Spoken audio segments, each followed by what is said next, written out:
clamoroso aggiornamento circa il miracolo eucaristico che si sta verificando in Australia.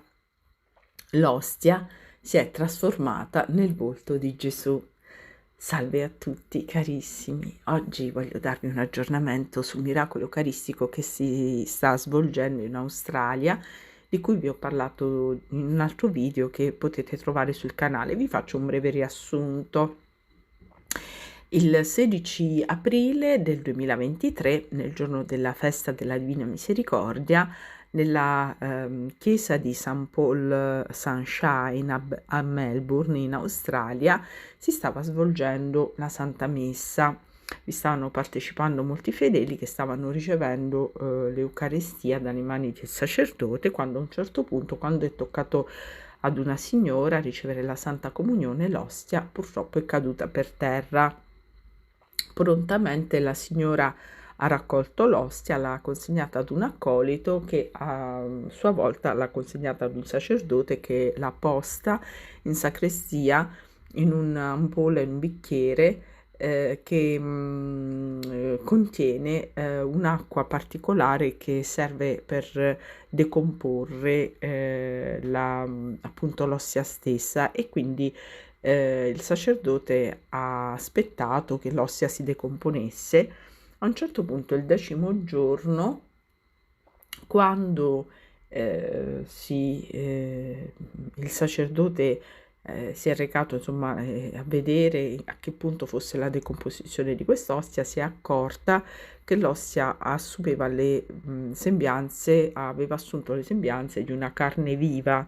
Probabilmente non ancora la esaminano, ma si tratta di una porzione del cuore di Gesù. In genere, come negli altri miracoli eucaristici, potremmo trovarci di fronte ad una parte del miocardio, e praticamente quindi si grida al miracolo.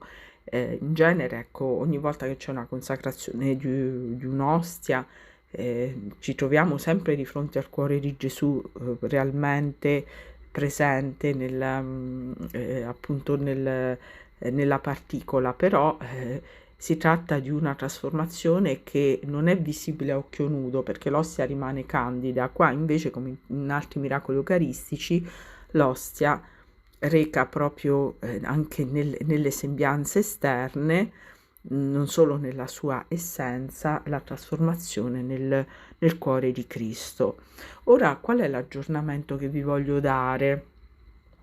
È che quest'ostia, che si è trasformata nel cuore di Cristo, che si è visibilmente trasformata nel cuore di Cristo, nel miocardio, in una sezione appunto del cuore di Cristo, quest'ostia reca impresso in sé il volto di nostro Signore, quindi ha assunto le sembianze del volto di nostro Signore.